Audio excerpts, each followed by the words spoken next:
Vous avez peur du changement. Je ne connais pas l'avenir. Je ne suis pas venu vous dire comment tout ça finira. Je suis venu vous dire comment ça va commencer. Je leur ferai voir un monde sans limite ni frontières. Un monde où tout est possible. Bonjour ma petite étoile, comment allez-vous? Alors on va essayer de faire un audio de meilleure qualité, on va dire dans le sens où ça sature un peu, j'avais l'impression sur ma précédente vidéo. Pourtant je pensais avoir fait les bons réglages, donc je vais être un peu plus attentif en espérant que ce soit bon cette fois-ci, parce que je vous le dis honnêtement, je vais pas m'y reprendre 25 fois, donc voilà. Qu'est-ce que je voulais vous dire? Donc là on est parti pour la guidance de la semaine du, alors, entre guillemets, du 20 septembre. Voilà, alors quels sont les jeux que j'ai utilisés? Donc à gauche et au milieu, c'est le même auteur, c'est Colette Baron Raids, avec des jeux que j'aime beaucoup et notamment des visuels qui sont magnifiques. Donc à gauche c'est la sagesse de l'oracle et au milieu c'est l'oracle de l'esprit animal avec des images vraiment, enfin des dessins qui sont juste sublimes. Ensuite tout à droite nous avons les portes de l'intuition de Vanessa Mielczarek, si je dis pas de bêtises, si je prononce bien, si je m'excuse, et Brigitte Barberan. Allez, on est parti. Alors, prenez la carte, de quoi on nous parle? On nous parle de lait et de miel. Ah, c'est intéressant. Alors, les principales significations de cette carte sont le goût de la prospérité, des débouchés issus de l'authenticité. On nous parle de nourrir l'abondance, de croire que nos besoins seront comblés. Alors, c'est intéressant. Alors, qu'est-ce qu'on nous dit? On nous dit, tu entames une période heureuse de ta vie, profitant du pays de cocagne. Alors, je sais pas qu'est-ce qu'ils ont voulu entendre dire par là, peut-être un peu l'image, enfin je sais pas, mon pays de cocagne, ce que ça m'évoque, c'est un peu le sud-ouest, c'est pas vraiment ça, mais bon, un peu la détente, tu vois, c'est voilà, c'est l'été, t'es à la campagne, tu profites un petit peu, t'es en calme, tu te reposes, tu fais ce que tu veux, t'es au calme, etc., tu vois, bon voilà. Donc voilà, profitant donc du pays de cocaine dont tout le monde rêve. C'est un interlude qui semble plus languide qu'ambitieux. Languide, je connais pas, mais je comprends ce que ça veut dire, voilà. Donc on te dit alors que tout est sens s'éveille aux possibilités illimitées dans l'univers, voilà. On te dit alors ces épisodes, ils sont précieux et ils arrivent seulement quand tu es dans ta zone authentique, portant le monde tel un vêtement ample. Alors sans vouloir, mais néanmoins capable d'être nourri de manière à la fois tangible et subtile. Alors, il y a cette notion de sans vouloir, c'est-à-dire qu'à la fois il faut être ouvert, il faut être réceptif. Quand on parle d'authenticité, il s'agit de peut-être tout simplement, je vais y revenir après, enfin, dans ma tête je vais y revenir après, on verra si je le ferai, mais c'est-à-dire qu'il ne s'agit pas peut-être de se raconter des histoires, d'être honnête vis-à-vis de soi-même par rapport à ce qu'on peut penser, ce qu'on peut ressentir sur le moment, voilà. Mais il faut trouver un équilibre entre sa vérité du moment, on va dire, ou son authenticité du moment, et à la fois le côté constructif, ou le côté j'ai des compréhensions des lois de l'univers, donc je sais que, en tout cas, c'est pas en restant, si par exemple, en ce moment, je suis un peu énervé, en colère, ou que j'ai peur d'être dessus quoi que ce soit, c'est pas en restant dans cet état d'esprit-là non plus que je vais m'attirer à moi de bonnes choses. Je vais vous le réexpliquer plus tard, si j'y pense, ok. On te dit quoi? On te dit que l'abondance est une énergie dont tu es une part vivante. Tous tes besoins sont comblés, c'est au présent. Tu reçois en cadeau la nourriture sous toutes ses formes. Alors, n'oublie pas qu'on te parle plutôt de sans vouloir. Alors, il ne s'agit pas de dire oui, moi j'aimerais avoir une Ferrari, je ne l'ai pas reçue, machin, blablabla. Hein, en gros, là on nous parle de la loi de l'attraction. La loi de l'attraction est souvent, je pense, un peu trop utilisé déjà comme un produit marketing, hein, voilà, je vais tout vous expliquer, les secrets des lois de l'attraction, machin, tout ça, bon, faut arrêter un peu avec ces conneries, hein, s'il vous plaît, voilà, en tout cas, arrêtez, dans le sens, faut arrêter d'en faire un business, quoi, c'est bon, voilà. Il y a des choses qui sont, pour moi, vraies, je dirais, là-dedans, mais je pense qu'il y a plein de choses qu'on ne comprend pas, qu'on ne maîtrise pas encore, voilà, tout simplement, ok. Bon, on va continuer sur notre carte, puis on va en reparler de tout ça, d'accord? Alors, la carte du milieu, c'est l'esprit du lynx. On te dit quoi? On te dit la vie est un mystère. Le lynx se déplace de façon furtive et mystérieuse. Et lorsque l'esprit du lynx apparaît, il te rappelle que tout dans l'existence ne peut s'expliquer. ou se comprendre par le pouvoir de l'intelligence. Finalement, ça reprend un peu ce que je te dis quand je te dis, voilà, il y a toujours des mecs qui t'expliquent le pouvoir de l'attraction, machin, tout ça. Hein. Je pense pas qu'on puisse le maîtriser d'un point de vue intellectuel, c'est pas parce que tu as une bonne compréhension du machin, du truc, que ça va se déclencher. Je pense que c'est plus subtil que ça. Bref, on te dit essayer de résoudre les choses, de trouver des explications logiques ou de prévoir ce qui va se passer à partir de la raison et des faits ne t'apportera ni les certitudes, ni le réconfort que tu cherches. Alors c'est marrant parce que sur Instagram, hier, je tombe sur un post des oracles d'Isa, pour ceux qui connaissent, et donc par intuition j'ai choisi un chiffre, et en gros ça me disait ceci, ça me disait pourquoi tu veux toujours savoir par avance ce qui va t'arriver, pourquoi tu es dans cette énergie plus ou moins de contrôle, etc., tu vois. Et bon, moi, pour ceux qui me suivent depuis longtemps, je vous l'ai expliqué, j'ai un chemin de vie, en numérologie qui est 7, qui est le chemin de la foi, en fait. La foi, c'est un peu... Si, mais saute, je te dis qu'il y a un fil en bas, vas-y, tu peux y aller. Alors, il ne s'agit pas d'avoir une foi aveugle, hein, parce que c'est pas une véritable foi, finalement. Mais en gros, c'est ça, c'est... arrête de vouloir des certitudes quoi que ce soit, et tu as choisi, alors d'un point de vue de l'âme, hein, c'est pas forcément conscient, un chemin où, en tout cas, avoir la foi, pas avoir les foi, hein, c'est un peu mon sacerdoce, c'est-à-dire que c'est un peu mon équilibre nécessaire si je veux réussir à avancer, sinon je vais être tout le temps dans l'anxiété, les peurs, etc. Bon, évidemment, pour que ce soit un défi, ben, c'est pas facile, sinon c'est pas marrant, hein, bien sûr. Mais, qu'est-ce que je voulais te dire par rapport à ça? Disons qu'avec l'âge et avec l'expérience, j'ai tendance, et c'est pas forcément quelque chose de négatif, il faut pas le voir comme ça, hein, mais à être un peu plus cynique, on va dire. Voilà, à arrêter de croire au conte de fées, un truc comme ça, mais ça veut pas dire que je crois pas à l'impossible, c'est pas ça, mais j'essaie avec mon côté vierge un peu réaliste, d'être assez réaliste quand même, on va dire ça comme ça, ok, tout en ayant la conscience quand même que l'intuition, l'imagination surtout, sont des pouvoirs puissants pour pouvoir changer les choses.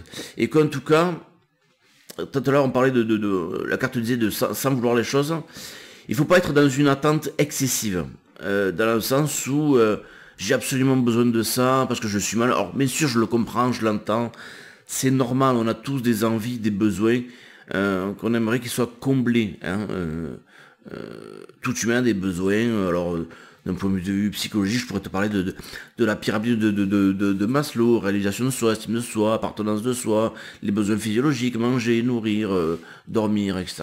Ok, il y a différents modèles de besoins, c'est intéressant, c'est à comprendre. Voilà, si vous voulez faire vos recherches dessus, c'est très rapide, mais pyramide de Maslow, donc qui explique en gros que l'homme a des besoins, et que, entre guillemets, doit être rempli dans ce certain ordre. C'est-à-dire que les premiers besoins de base, le socle de la pyramide, c'est les besoins physiologiques. Hein, nourrir, donc manger, dormir, boire, se reposer, c'est la même chose, etc. S'habiller, se loger, enfin voilà, ce genre de choses. Ok. Bon voilà. Et entre guillemets, donc cette notion de pyramide, c'est que tu peux toujours essayer de combler le haut de la pyramide, à commencer par ça, mais ça va pas te nourrir autant, ou ça va pas t'assurer une stabilité autant que la base, en fait. Hein. Alors après, ça reste des théories, on peut toujours débattre dessus, il y a des trucs intéressants, etc. mais bon. Voilà, si vous voulez jeter un coup d'œil rapide, pourquoi pas.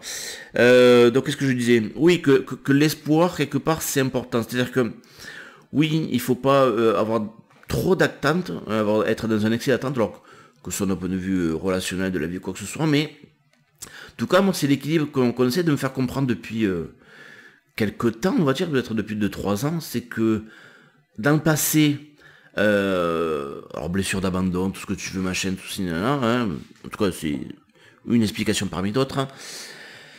Trop d'attentes des autres, donc déception, notamment au niveau amoureux, machin, tout ça, blablabla, puis mais tu mets une pression, en fait, inconsciente sur les autres, qui fait que finalement, tu repousses toi-même ce que tu recherches, ce dont tu as envie. Hein. Tu sais, c'est un peu comme les gens qui sont jaloux, donc ça vient d'une blessure, et qui en fait par leur comportement vont créer créer, entre guillemets, plus ou moins, ce dont ils ont peur. Moi je l'ai vécu dans le sens où je suis tombé sur 2-3 fois sur des personnes extrêmement jalouses, qui au bout d'un moment, finalement, bon, certes par manque de courage de ma part, etc., puis mauvaise compréhension, je te serais jamais il y a très très longtemps, voilà. Mais finalement, m'a poussé plus ou moins à avoir envie de la tromper, ou de chercher quelqu'un d'autre, etc. Tu vois, tu crées souvent tes propres peurs, on va dire ça comme ça. Je me suis un peu perdu là, je sais plus où est-ce que j'en suis. Qu'est-ce que je voulais vous dire donc du coup par rapport à ça? Bon, je reviens. Sur donc la notion d'équilibre, voilà, entre... Bon, il s'agit pas non plus d'être un béni oui-oui, ou de dire oui, la vie est merveilleuse, la vie est magnifique, j'attends le meilleur de la vie, quoi que ce soit, hein, d'avoir une sorte de foi ou d'espoir, tout le monde est beau, tout le monde est gentil, tout va s'arranger, etc., qui est juste une façon peut-être consciente ou pas d'ailleurs de se rassurer soi-même finalement, hein, ou parce qu'on a compris que par l'autre action c'est pas un état négatif, que machin. Ok, certes, d'accord, mais tout à l'heure on te parlait d'authenticité, il s'agit pas non plus de donner une partie de toi, peut-être qui a peur, qui est en colère, qui n'y croit plus, qui est blessé. Ben, bien sûr, attends, le chemin il est long, on a le droit de ressentir ça, c'est pas toujours facile, pas toujours évident, puis on est usé surtout avec le temps, je pense, et les répétitions soit des déceptions, quoi que ce soit, donc c'est normal, ça se comprend, ok, ça s'entend. Mais il y a souvent alors c'est pas vraiment une citation, mais un extrait de Abraham X, je vous en avais parlé pour ceux qui me suivent, je sais pas si vous le connaissez. Abraham X, qu'est-ce que c'est? Alors c'est pas vraiment quelqu'un qui existait. Abraham, en fait, c'est le nom d'une, on va dire, comment dire ça, d'une entité, même si c'est pas vraiment le bon mot, mais en fait, bon, X, c'est le nom de famille, en fait, de deux personnes qui font des canalisations, on va dire ça comme ça, qui sont américaines, ok. Il y a Esther et Jerry, je crois, si je dis pas de bêtises, voilà. Et donc il parle à cette alors c'est pas vraiment une personne, mais à cette entité, à cette énergie, on va dire, à ce collectif qui s'appelle Abraham. Ils ont fait beaucoup de livres là-dessus, par rapport à ça. Alors j'ai jamais lu de leur livre, mais en tout cas tout ce que je lis sur eux, je trouve ça waouh, assez pertinent et assez intéressant. Pareil, vous pouvez faire vos recherches là-dessus, peut-être que vous allez tomber sur des choses qui vous intéressent. Et en gros, il y a une phrase qui est sortie de leur entretien avec cette entité, qui dit en gros ceci. Attends, plutôt que de dire en gros, je vais essayer de la trouver, je vais faire l'effort pour une fois. Hein, voilà.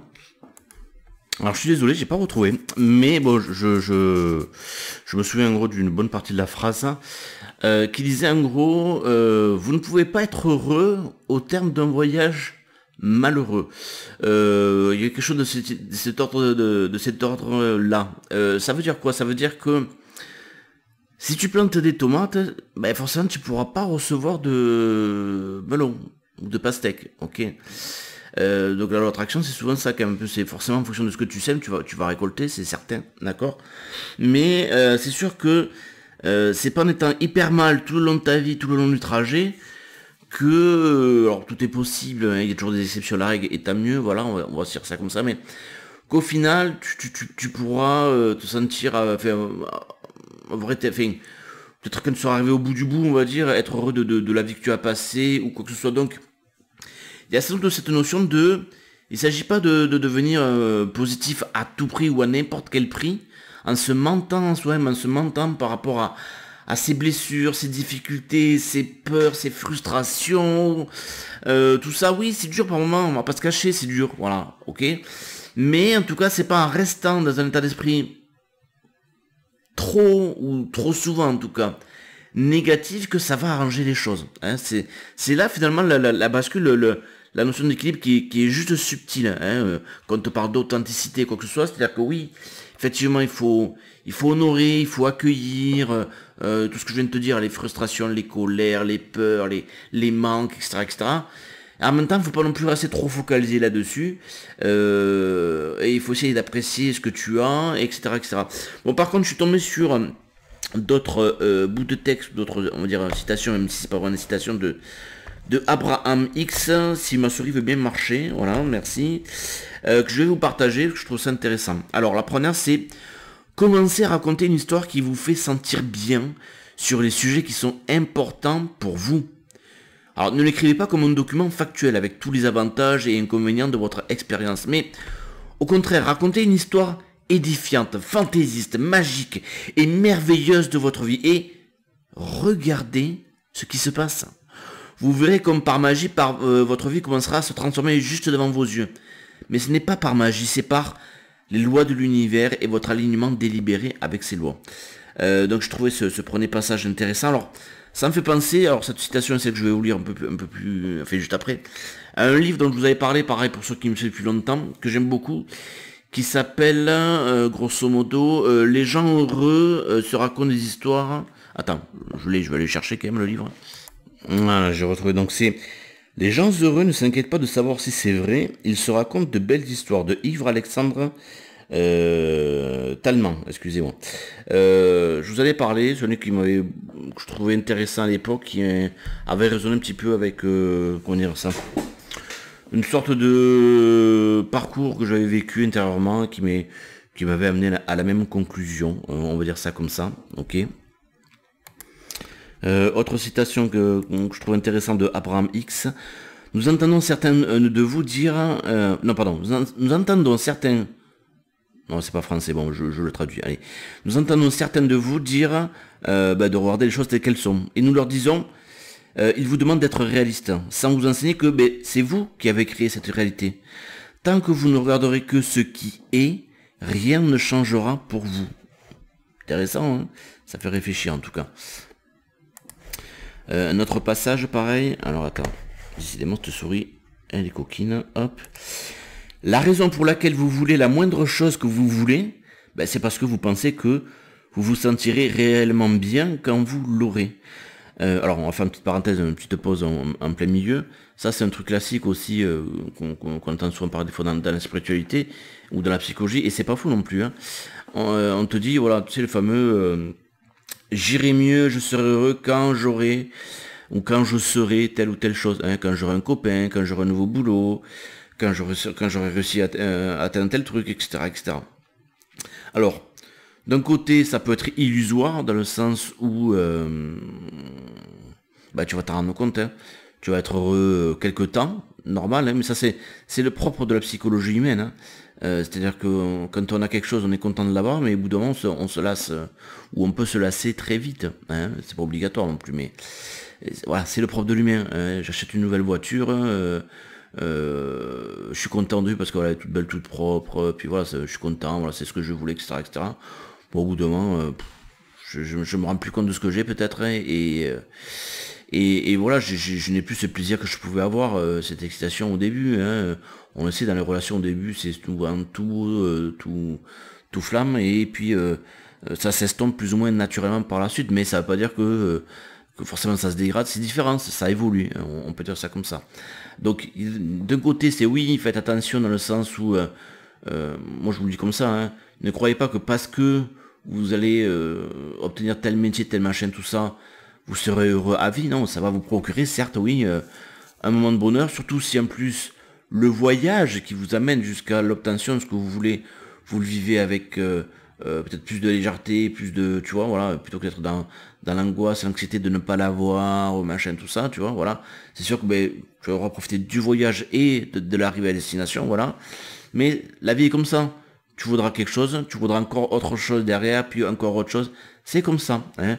Je suis tombé une fois sur une vidéo intéressante c'est un prof de philo qui est pas en fac, je crois, qui est à l'université ou un truc comme ça, et qui expliquait qu'en gros, si on prend différentes idées philosophiques, etc., etc., dans la scène qui utilisent le fait de ne rien vouloir quelque part un peu, c'est la liberté, voilà, tu t'attaches à rien, c'est un peu ce que disent les bouddhistes, hein, ne rien vouloir, voilà, c'est se libérer des attachements. En même temps, est-ce qu'on est tous nés pour se libérer des attachements? Je suis pas sûr non plus. Bon, voilà, peut-être que ça a un but aussi pour certains, de faire certaines expériences en voulant quelque chose, hein, en voulant obtenir un certain résultat, voilà. Mais bon, voilà, ceux qui sont détachés, on va dire, des attachements, voilà, finalement, sont un petit peu dans la nuit quand on ne veut plus rien.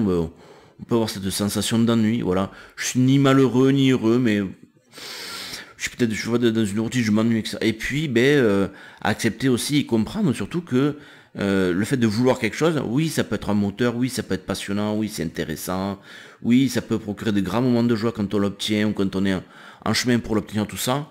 Et en même temps, ça peut aussi créer beaucoup de frustration. Voilà, beaucoup de souffrance. Faut en avoir conscience. Et donc, du coup, il dit cette personne-là qui fait cet exposé que il y a un choix à faire, entre guillemets, ou qu'en tout cas, on peut aussi entre les deux, entre l'ennui et la souffrance. Magnifique comme programme, n'est-ce pas? Bon, je reprends la citation, je vais la reprendre depuis le début, où est-ce que j'en étais. Donc, la raison pour laquelle vous voulez la moindre chose que vous voulez, c'est parce que vous pensez que vous vous sentirez réellement bien quand vous l'aurez. Mais, c'est là où c'est intéressant, si vous ne vous sentez pas réellement bien sur le chemin qui mène, donc pendant le voyage qui vous mène à cette destination, vous ne pouvez pas l'obtenir. Vous devez être satisfait de ce qui est pendant que vous cherchez à obtenir davantage. Finalement, là, ça nous parle d'acceptation, d'accueil. C'est la phrase aussi la citation de Lise Bourbeau que je vous avais sortie plusieurs fois dans le passé, qui m'avait marqué, que j'avais rencontré. J'avais assis dans une de ses conférences sur Toulouse où elle disait pour obtenir ce que vous voulez, alors que ce soit par rapport à vous, une situation particulière que ce soit, il faut d'abord commencer par accepter la situation telle qu'elle est actuellement, aujourd'hui. Et en fait, c'est ça, c'est un gros travail d'acceptation, d'accueil de ce qui est, de la réalité du moment, etc., etc. Je veux dire, voilà, ceux qui m'écoutent, là, vous êtes souvent, un peu comme moi, on va dire, ouverts à la spiritualité, quoi que ce soit, vous avez une sensibilité particulière. Alors après, évidemment, on est tous différents, on a tous des visions différentes du monde, de ce qui nous entoure, etc., etc. Alors pareil, je parle souvent de ce que je vous disais par le passé, parce que c'est vrai que je me dis, je me rabats, je me répète, mais bon, tout le monde ne m'écoute pas depuis le début, mais on trouve dans beaucoup d'enseignements spirituels, mais pas que, cette notion, tu sais, d'être de lumière, de travailleurs de lumière qui sont là pour aider à comment dire ça, à faire évoluer le monde, les mentalités, aider à faire avancer, etc., etc. Ok. Et en même temps, ces personnes-là souffrent du décalage qu'ils ont par rapport au reste de la population, peut-être de la majorité, etc. Ils souffrent aussi parce qu'ils ont conscience justement des grosses difficultés, de ce qui a besoin d'être modifié, changé, etc., etc. Et quelque part, on est là pour ça. Tu vois, c'est un peu comme si je prends moi je comprends comme ça. C'est un peu comme si tu étais un objet médical, tu étais un scanner ou un IRM. Tu es là pour ça, tu es là pour voir chez les personnes... t'es pas là pour voir ce qui ne va ou ce qui ne va pas, finalement c'est faux ce que je dis, mais tu es là pour observer certaines choses et à partir de ces observations, en tout cas on les fait dans un but de repérer éventuellement ce qui ne va pas. Voilà, pour pouvoir le prendre en charge, le soigner, etc. etc. Ok. Donc... dit comme ça, on pourrait dire, ouais, les IRM, c'est vraiment de la merde, c'est pourri, ils sont tout le temps négatifs, ils passent leur temps à dire ce qui va pas, machin. Oui, mais ils sont là pour ça. Ils sont là pour ça, c'est leur but, c'est leur objectif, ok. Et donc, parmi les travailleurs de lumière, pour moi, il y a deux camps, qui s'opposent pas, qui sont complémentaires. Hein.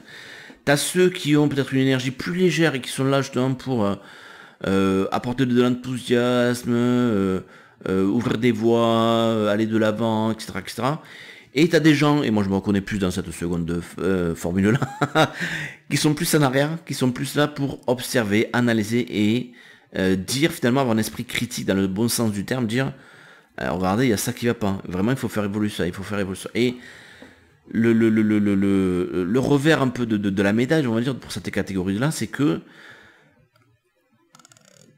si tu remplis bien ta mission, si tu es bien ce que tu es, entre guillemets, tu vas passer ton temps à voir ce qui ne va pas, plus ou moins. En tout cas, à le repérer peut-être plus facilement. Et du coup, d'après toi, dans quel état d'esprit ça te met? Bah oui, forcément, t'es plutôt dans le négatif, voilà. Même si tu as conscience que c'est qu'une phase au niveau planétaire, mondial, au niveau de l'âme, etc., etc., que il y a aussi plein de choses possibles à côté. Je dis pas forcément que tout est noir, hein. Mais majoritairement, t'es plutôt dans la lourdeur quelque part, et finalement tu travailles avec cette lourdeur, hein. Tu sais, c'est un peu l'alchimiste qui transforme le plomb en or, ok. C'est un petit peu ça, mais c'est pas toujours évident par moment. Des fois tu peux te faire happer par par certaines énergies trop pesantes hein, qu'il peut y avoir autour de toi et que tu ressens, parce que forcément tu es un peu en pâte, donc tu captes bien autour de toi. Moi en tout cas au niveau de la crise du Covid, c'est comme ça que je le ressens, c'est-à-dire que je ne l'ai pas ressenti d'un coup, hein, c'est un peu comme l'ébullition qui arrive petit à petit, mais j'ai ressenti, bon là ça va mieux, mais j'ai ressenti que de plus en plus je me sentais moins bien parce que j'avais l'impression, alors je veux pas me victimiser en disant ça ou me déresponsabiliser de mes propres ressentis, mais de ressentir la plupart de la lourdeur, de la difficulté, des peurs des gens autour de moi, etc. etc. Voilà. Et c'est pas évident, ok. Qu'est-ce que je voulais dire donc? Est-ce que j'ai fini ma phrase au moins? Ouais, donc voilà, travail d'accueil, d'acceptation par rapport à Alice Bourbeau, par rapport à cette citation, etc., etc. Ok. Donc voilà, je vais finir par une dernière encore citation de Abraham X. Hop, si ça va bien fonctionner. Alors, de votre dimension physique, vous croyez souvent qu'il faut travailler dur pour faire face aux obstacles, aux manques et aux problèmes. Mais souvent par votre attitude, vous travaillez contre vous-même sans le savoir. L'attention, donc moi je vais rajouter l'énergie finalement que tu portes à un obstacle l'accentue. L'attention que tu portes au manque le prolonge. L'attention que tu portes à un problème t'éloigne de la solution. Je vous invite vraiment, et je m'inclus moi le premier, à aller voir un petit peu donc Abraham, Abraham comme ça, X-H-I-C-K-S. Ah, vous allez trouver sur internet, sur YouTube, il y a même des vidéos qui sont traduites en français, tout ça. Vous allez trouver pas mal de leur enseignement, de leur partage, etc. etc. De mémoire, hein, de mémoire, je suis quasiment sûr à 99%. Sur mon ancienne page Lettres d'amour affranchies sur Facebook, vous allez dans les albums photos, donc images albums photos, et il y a un album qui s'appelle Abraham X où logiquement je vous ai fourré pas mal de citations que je trouvais intéressantes sur le sujet. Mais bon voilà, pour revenir à nos moutons un petit peu, il y a un juste équilibre à trouver en fait, d'authenticité entre ce que tu peux ressentir, mal-être, des difficultés, des peurs, machin, tout ça, et tout en ayant peut-être la conscience, la connaissance aussi de ce qui fonctionne et de ce qui ne fonctionne pas. Une fois j'avais lu aussi par une citation qui disait l'éveil spirituel, en gros c'est ça en fait, c'est de découvrir ce qui fonctionne, ce qui ne fonctionne pas et de l'appliquer, hein, plutôt que d'être en réaction automatique ou quoi que ce soit. Donc je sais très bien que rester dans le lourd, dans le négatif, aller peut-être même jusqu'à se victimiser, etc., ça ne fonctionne pas. Ça ne fonctionne pas dans le sens où c'est pas ça qui va faire que ça va changer les choses, que ça va me rendre malheureux, quoi que ce soit. Alors là, on n'est plus dans la négation finalement de sa réalité ou de la négation de ses émotions ou de ces trucs, parce qu'il faut leur faire de ses émotions, de ses pensées, etc. Parce qu'il faut leur faire une petite place quand même pour pas que ça devienne trop important après. Mais plutôt de dire, bon voilà, concrètement, je sais que ce qui fonctionne c'est ça, et donc c'est ce que j'ai envie de mettre en place. Voilà, on peut dire ça comme ça. Mais pareil, je voudrais pas non plus que vous partiez dans la culpabilisation ou dans le perfectionnisme à l'excès en disant ouais, je suis pas assez positif encore, je le sais, il a raison, machin, tout ça. Accueillez-vous tel que vous êtes. Hein, y a plein de paradoxes en fait, c'est compliqué peut-être ce que je vous dis là, mais moi le premier, je m'en demande trop. Je m'en demande trop, mais j'ai compris un truc intéressant ces derniers mois, c'est que le perfectionnisme, en fait, c'est pas vouloir atteindre la perfection, en tout cas pour moi, hein, c'est ma définition, hein, mais c'est finalement une envie, ou c'est comme même si c'était un besoin absolu de mon âme, de me voir progresser, en fait. Et quel que soit le progrès, en fait, hein, même si c'est par petits pas, parce que la perfection, tu n'atteindras jamais. La perfection de qui, selon quoi. Mais c'est plutôt, en fait, j'ai compris que je voulais pas forcément atteindre certaines idées, mais en tout cas je veux me voir progresser. Voilà, c'est important pour moi, c'est vraiment un besoin fondamental chez moi. J'ai besoin de progresser sur tous les plans, j'aimerais dire, certains peut-être plus que d'autres, mais ouais, voilà, c'est mon dada à moi. Voilà, j'ai besoin de me voir progresser. Si je progresse pas, que ce soit dans l'être, dans le faire ou dans l'avoir, j'ai l'impression de régresser ou que ma vie n'a peut-être pas le sens que j'aimerais qu'elle ait, etc., etc. Bon voilà, ça là je vous parle un petit peu de moi. Mais bon voilà, ne vous culpabilisez pas, quoi que ce soit. Tu sais, alors la semaine dernière, si tu m'as écouté pour mon grand retour, hein, on va dire ça comme ça, je t'ai dit oui, on parlera dans le temps entre autres des hauts potentiels de ce qu'on appelle les zèbres, etc., etc. Alors pourquoi je dis que je t'en parlerai? Tout simplement parce que je suis très concerné au premier plan. Disons que au fil de mon parcours, j'ai découvert ces dernières années que ouais, j'étais hypersensible, avec tout ce que ça peut comprendre, tout ce que ça signifie, etc., etc. Parce que bon, c'est un mot qu'on balance souvent comme ça dans l'air, mais il y aurait beaucoup de choses à dire là-dessus, ok. Et ben la semaine dernière, par exemple, les cartes me parlaient de personnes qui étaient destinées entre guillemets, à croiser nos chemins, hein, pour des raisons X, Y ou Z, ok, dans le positif comme le négatif. Bon, mais ça a été le cas pour moi, par exemple, et à travers finalement la maman de ma fille et donc ses propres enfants à elle, ça m'a fait approfondir ces derniers mois ce que c'était les hauts potentiels, le syndrome d'Asperger, même si c'est pas un truc que je maîtrise totalement ça, ce qu'on appelle les hauts potentiels, alors les surdoués à l'époque, même si j'aime pas du tout ce mot, parce que je trouve que ça correspond pas du tout en fait. Je peux comprendre qu'on l'utilisait à une époque, mais ça correspond pas du tout, alors, ou en tout cas pas pour la majorité de ce qu'on appelle les hauts potentiels. Que je serais du mal à définir là comme ça, sans, tu vois, et devoir y réfléchir 2 minutes. Mais il se trouve que en fait, alors aussi de par mon travail, hein, parce que je suis aide-soignant et je travaille en ce qu'on appelle en masse, à maison d'accueil spécialisée avec des autistes et des polyhandicapés.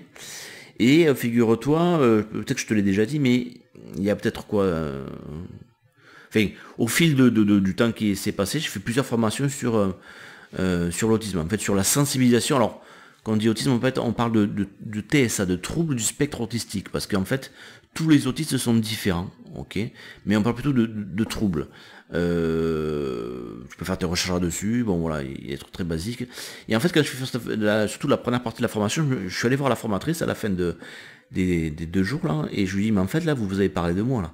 Parce que je me reconnaissais, alors, à des intensités, à des degrés beaucoup moindres, bien évidemment, mais je me connaissais beaucoup dans ce qui a été décrit comme des troubles du spectre autistique. Mais bon voilà, ça m'a interpellé, mais pas plus que ça finalement, ok.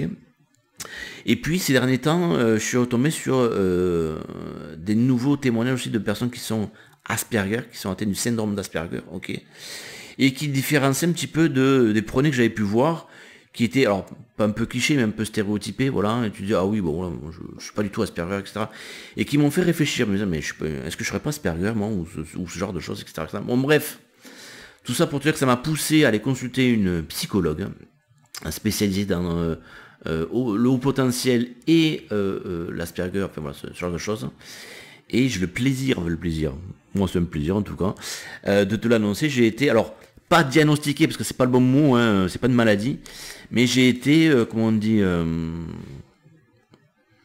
tout cas ça a été certifié d'un point de vue psychologique, je suis ce qu'on appelle un haut potentiel.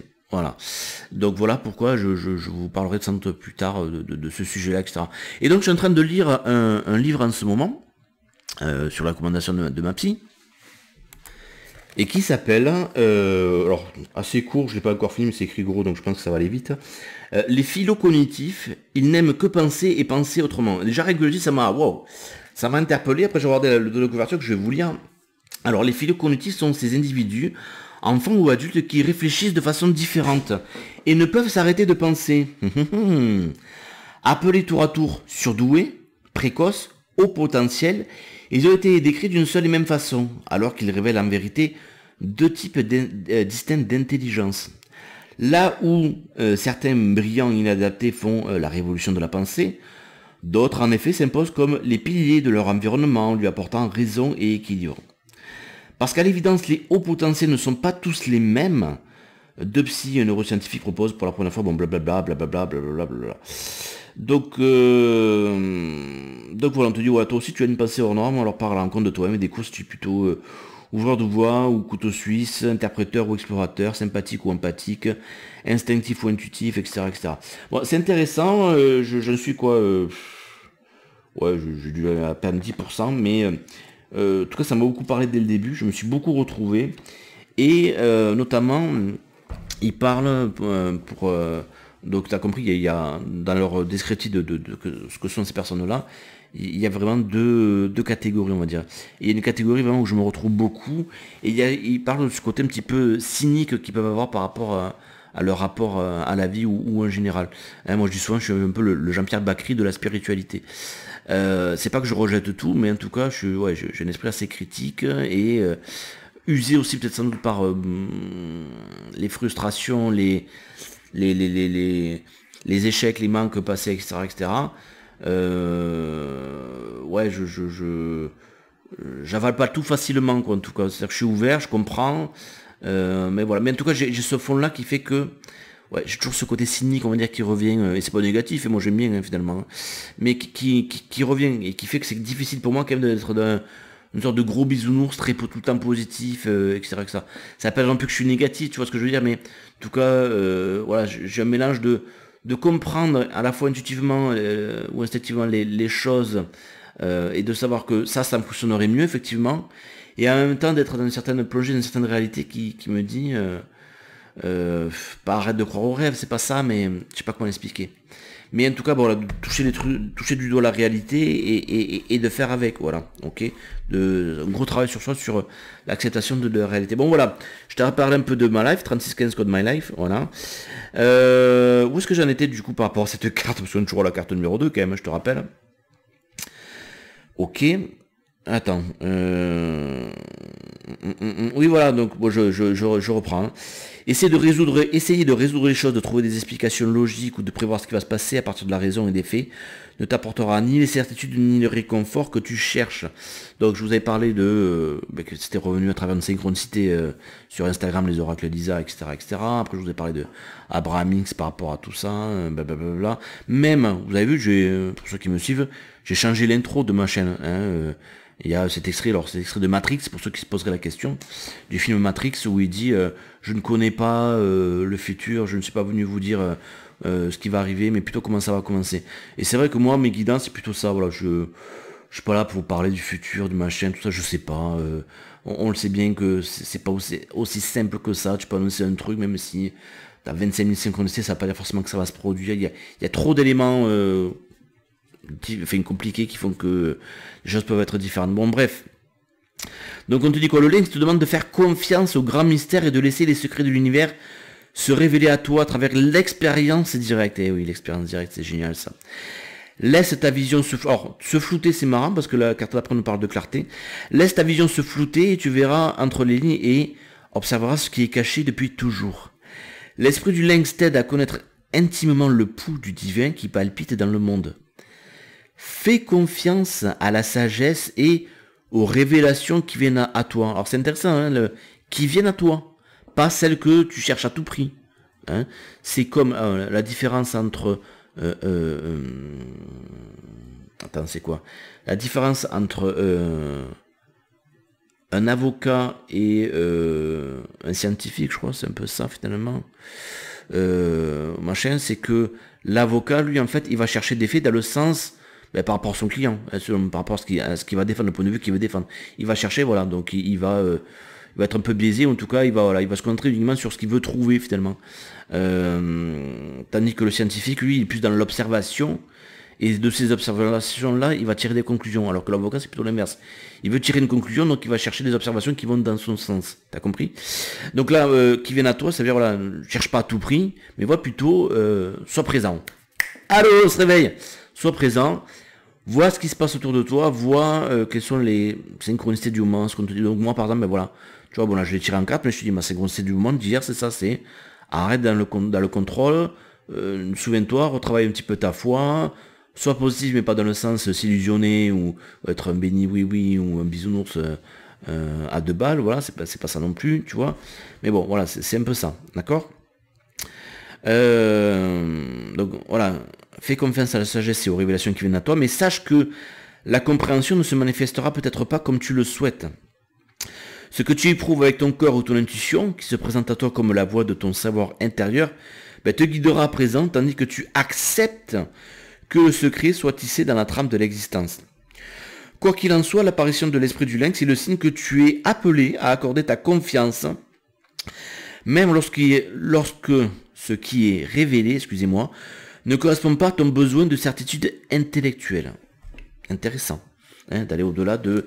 Et d'ailleurs, c'est ça que je trouve intéressant aussi avec le Covid, c'est que, quel que soit le camp, entre guillemets, dans lequel tu as pu être, ou tu as oscillé, finalement, moi, la réflexion que je me suis faite, c'est qu'en fait, bon, chacun, au bout d'un moment, c'est plus la raison qui prend le dessus, mais ce sont les émotions, hein, qui fait qu'on va toujours trouver les arguments pour contrer le ouais mais t'as vu, machin, il a dit ça, lui c'est un expert, machin.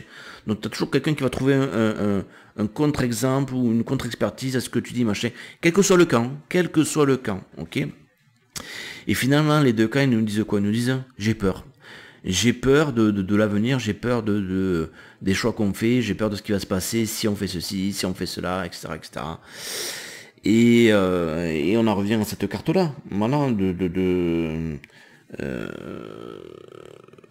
n'a peut-être pas de certitude scientifique, parce que la science, on dit la science, on pense toujours que c'est la vérité absolue. Non, la science, elle fait des erreurs comme tout le monde. La science, à la base, ce sont surtout des théories, alors des théories élaborées sérieusement, on va dire ça comme ça, hein, à partir de beaucoup d'expériences, de cas concrets, en tout cas, normalement, hein, c'est censé fonctionner comme ça, voilà. Et en fonction de ces expériences-là, on en déduit des vérités. Mais je me souviens toujours de quelque chose que j'avais lu une fois qui disait, mais d'ailleurs je crois que c'est Abraham Hicks qui disait, arrêtez de vous conforter ou de vous comment on dit, aide-moi, j'ai perdu le mot. En tout cas, toujours revenir sur ces fameuses sciences, de s'appuyer là-dessus, voilà. Parce qu'en fait, les sciences, c'est quoi? C'est juste, on établit une norme, alors sous forme de cloche, hein, tu sais, on en parle souvent avec le cas Covid, le variant sous forme de cloche, machin, tout ça. C'est-à-dire qu'il y a une certaine norme pour qui ça va correspondre, puis tu as toujours des gens en avant et en arrière de cette norme-là, hein, le début et la fin de la cloche, pour qui les expériences seront différentes. Donc ces fameuses normes, ces fameuses sciences, ces fameuses oui, on a constaté que pour 90% des gens, machin, tel truc c'est bon, d'autres c'est pas bon, ça c'est ce qui fonctionne, d'autres ça c'est ce qui fonctionne pas. Ouais, c'est pour une norme. Donc finalement, peut-être qu'il faudrait, alors c'est intéressant bien sûr, mais il faudrait aussi peut-être un petit peu se dépatouiller un petit peu de tout ça, se dire peut-être que pour moi, pas parce que je suis meilleur, pas parce que je vais y arriver, pas parce que je suis plus intelligent que quoi que ce soit, mais je vais peut-être arrêter de me comparer, de trop m'appuyer sur ces sciences, etc., et de me dire que ouais, il y a peut-être des choses que je comprends pas, mais qui font que l'expérience peut être différente pour moi. On va dire ça comme ça.